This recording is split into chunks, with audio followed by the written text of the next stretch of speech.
Bonjour et bienvenue dans un nouvel épisode du podcast Révélation. Je m'appelle Audrey Berthet. J'accompagne les individus dans leur parcours de connaissance de soi et d'épanouissement personnel et professionnel. Révélation explore des thématiques et propose des pratiques, des rituels qui permettent de faire un chemin intérieur de révélation à soi-même et un chemin extérieur pour se révéler au monde. Tous les 21 jours, un nouvel épisode, comme une petite graine semée pour que chacun et chacune puisse, au fil du temps, faire émerger sa vraie nature. Le fameux lâcher-prise. Fameux car ce terme est devenu très galvaudé. Alors j'ai hésité à faire un épisode sur ce sujet. Mais c'est celui qui s'est présenté à moi avec insistance. Et puis la vie m'a proposé de faire une belle expérience de lâcher-prise en publiant cet épisode une semaine plus tard que prévu.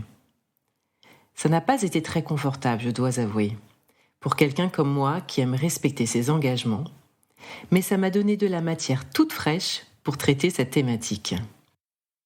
Alors, dans cet épisode, j'ai envie de regarder à la fois ce qu'on entend par lâcher prise, ce qui nous retient ou pourquoi c'est parfois si difficile de lâcher prise, et enfin, ce qui peut nous aider à le faire. En commençant à brainstormer avec moi-même autour de ce sujet, il m'est venu à l'esprit plusieurs histoires que j'ai envie de partager. La première histoire, qui m'a d'ailleurs inspirée pour le titre de cet épisode, est en lien avec une intervention de Stéphanie Baudet que j'avais découvert il y a quelques années lors d'une journée de conférence sur la méditation. Stéphanie est une ancienne championne du monde d'escalade en bloc. Et lors de sa conférence, où elle parlait en partie du lien entre l'escalade et la méditation, elle expliquait que dans sa discipline, il s'agissait de lâcher prise sans lâcher les prises. J'avais trouvé cette analogie très parlante. Elle nous disait que la montée des parois était fluide, plaisante et performante lorsqu'elle parvenait à lâcher prise tout en gardant bien ses prises, à savoir le bout des doigts et des pieds sur les prises des parois. Elle avait escaladé les plus grandes parois du monde. Et je me souviens qu'en regardant les images époustouflantes qu'elle nous projetait, je m'étais dit « Waouh, les prises paraissent visuellement tellement insignifiantes à côté de ce corps ample suspendu dans le vide. » Elle expliquait que la conjonction des deux était essentielle. D'une part, s'appuyer sur ses prises et, d'autre part, lâcher prise, sous-entendu, se détendre. Dans son cas, il y avait à lâcher le mental et surtout les pensées qui auraient pu amener du doute, de la peur. Et puis, lâcher les tensions inutiles dans le corps, des crispations qui auraient rendu les mouvements plus compliqués. La détente intérieure permettait aux gestes d'être fluides et aux prises d'être solides. Pour reprendre ces mots, elle nous dit « Cultiver une forme de détente au sein de l'action permet d'effectuer un effort juste et de conserver sa lucidité. »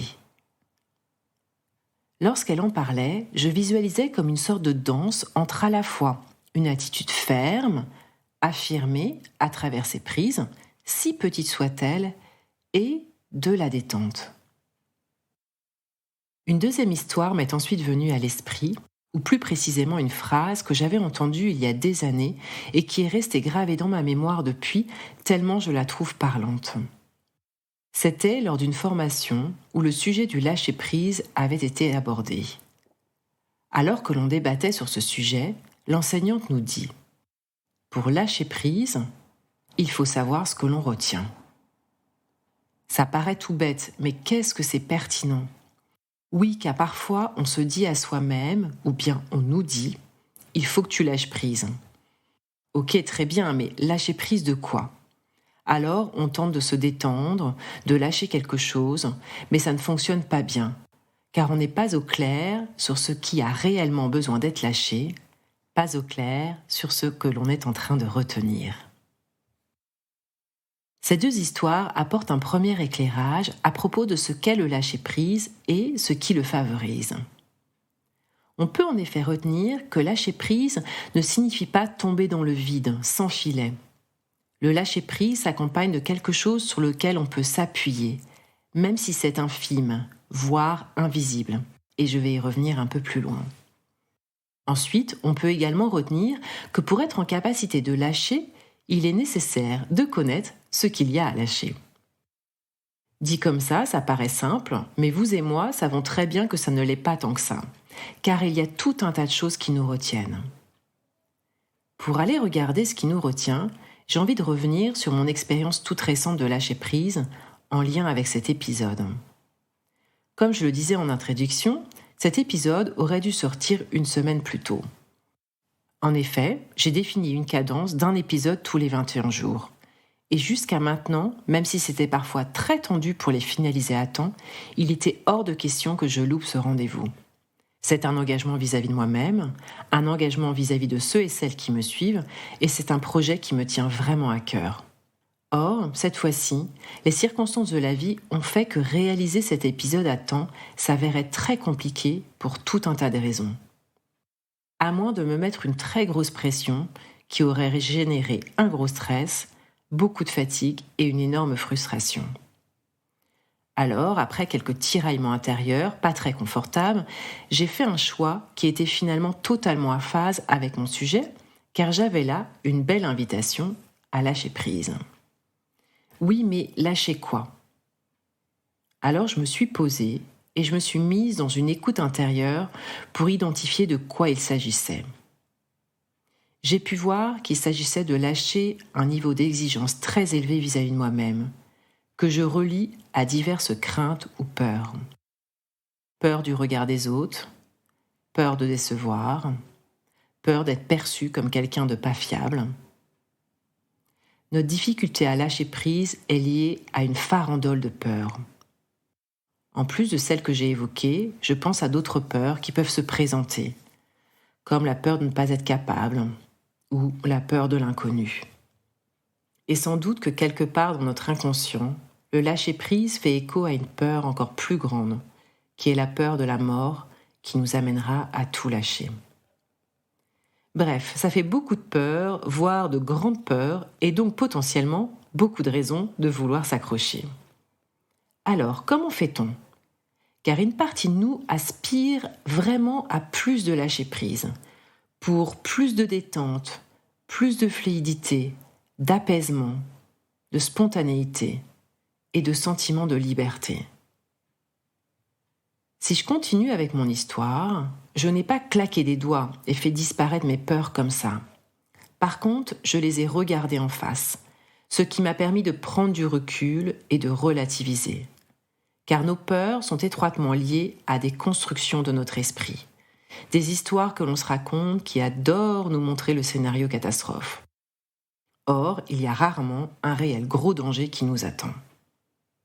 Alors, pour en prendre conscience et réévaluer l'ampleur de nos peurs, il est nécessaire de s'accorder un temps d'auto-réflexion. Dans mon cas, en réévaluant ma crainte du regard des autres, par exemple, j'ai pris conscience que je me racontais l'histoire suivante. Si tu lâches prise sur la sortie de ton épisode, tu seras perçu comme quelqu'un de désengagé, qui n'est pas capable ou pas fiable. Rien que ça. En plus, l'expérience concrète que je faisais était tout autre, car m'autoriser à lâcher prise était un choix qui me demandait du courage. Ce n'était en rien de l'ordre d'une fuite, d'une paresse ou d'une faiblesse. Lâcher prise est une décision dont on est pleinement acteur, et c'est courageux. Mais juste réévaluer mes peurs n'aurait pas été suffisant. J'avais besoin de cette danse entre lâcher prise et prise. Alors, je me suis demandé sur quoi j'allais pouvoir m'appuyer pour me détendre, et j'ai identifié plusieurs choses.